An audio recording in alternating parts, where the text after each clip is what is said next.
Welcome back to Swordman Josh Gaming, and as I have mentioned on a couple of my Pauper deck techs, I've been doing Pauper before Pauper was cool. So in the late 90s, I built this deck out of a Commons box. I went into my LGS back then, and went in with what was considered a Type 1.5 legal deck back then. If you've been playing long enough, you know what Type 1.5 means. When I got there, I found out it was a Type 2 tournament. So what I ended up doing was I built this deck out of the Commons box that was there, and this ended up being my Type 2 deck to play in that tournament. It so happens that every single card in the deck is a common, and it so happens that I won that tournament along with beating a Power 9 deck with this deck. This is the OG Pauper deck, if you will, from back in my day. I created it, like I said, I just created it out of the store, and the owner let me borrow the land. He ended up giving me the land, and he ended up giving me the cards as well. So this is the deck as it was when I built it there. So we'll go through it real quick. It's what black does, but it's a common deck. So this was made with the best of the best back then. Granted, there's been power creep, but a lot of these cards, if you've kitty cat, if you've played Magic for a while, this will be a trip down memory lane for you. So let's get into this and show you what it is. So the creatures that we're playing with, and this deck could win really fast, but now, of course, with power creep, it's not nearly as strong. So the creatures we were playing with was, for your 1-drops, you were playing Carnophage. Based off of the set symbol, you can tell what we were playing in Type 2 back then. But Carnophage is just a 1 black, and during your upkeep, you pay 1 life or you tap Carnophage. So it's a 1 black mana, it's a 1 mana bear that comes out on turn 1, and you can start pumping it on turn 2. So a full play set of those lovely little Carnophages, and if you took a little bit of damage to get damage across, it was well worth it. In our 2-drop slot, we had 2 different creatures. This is when Shadow was created, back in Tempest era. So Dothy Horror, Shadow is an old mechanic. You don't see it hardly at all anymore. But basically, creatures can only block and be blocked by creatures with Shadow. So on a 2-drop, this particular creature can't be blocked by white creatures either. So there was some white decks playing... actually, I might have it here. Back then, yeah, I got my full playset here. Back then, there were some white Shadow decks that would play Sultari Champion. So it's a Shadow, and if it attacks, it's an Anthem effect. All other creatures get +1/+1. Dothy Horror can't be blocked by white creatures, so it gets right around the Sultari Champion, the old Sultari Champion decks, Anthem decks.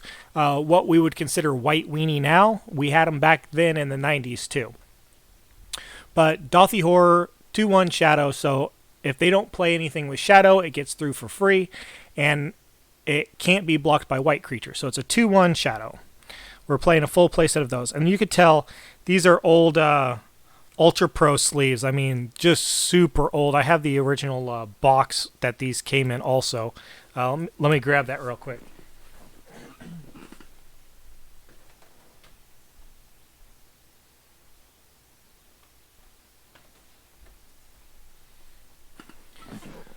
So back in the day, when you bought sleeves, it came in a box like this. So this is the way you'd buy your sleeves. There wasn't... Dragon Shield didn't exist. This is an old Deck Protector Ultra Pro sleeves, and that's what's in here. And this created a deck box, and that's the reason I still have it, is this would hold a 60-card deck, no problem, after you put them in here. So you got 100 sleeves, and then you sleeved them up, and then you put your deck right back in here, and it served as your deck box. You can see this one has been well loved. Even one of the tabs is missing, but this deck has been around for forever. I've talked about selling my selling all of my Magic cards out. When I sold them, the gentleman who I bought them from said if there was one thing that you could keep from everything that you have for a memento's sake, what would it be? And I picked this deck, and he just gave it to me, and he said, I'm not changing the price, keep it. So that's the reason I still have it. So our next 2-drop is Skittering Scourge. 3/2 flyer for 2. Pretty good even by today's standards. But whenever you successfully cast a creature spell, you have to sack it. So it better be the only creature spell that you put on board. So you could do a 1-drop Carnophage, 2-drop Skittering Scourge, and then until this gets destroyed, you're not casting another creature spell. But it doesn't stop you from casting other spells. So a full playset of Skittering Scourge. To go along with it, in 3-drops, we have Servant of Volrath. It's a 3-mana 3/3. And if it leaves play, you sacrifice a creature. So a lot of times you'd put him on board and pump him, and you'd be done. Of course, we'll get into the spells here in a second, but you can have a 3/3 on turn 1. And then the last one is Serpent Warrior. It's a 3-mana 3/3. And when it comes into play, you lose 3 life. So that's the entire creature suite that we're playing with. Now, what do we do with these creatures? Well, the thing that green's really good at nowadays, and that's we pumped them. But to get things out fast, of course, we played a full playset of Dark Ritual. Now, pump spells. So this is the way you can get a 3/3 on turn 1, and then on turn 2, cast a couple Unholy Strengths on it. You can get across for 7 damage on turn 2 with a common deck. So we even have the old Pentagram Unholy Strengths. So this was a lot of fun. 4 Unholy Strengths. We played back then, since it was Tempest, I played a card called Spinal Graft, which a lot of people may not know about. It basically gives an enchanted creature 3/3, and if it's targeted by a spell or ability, you destroy it, and it can't be regenerated. So that means that turn 2, with one of these, a Dark Ritual turn 1, a Servant of Volrath, and then a Spinal Graft means 6 damage across the board on turn 2. Now, where you can get a bunch of damage across is if you have turn 1 Carnophage, turn 2 Dark Ritual, or 2 Dark Rituals into what was Endless Scream.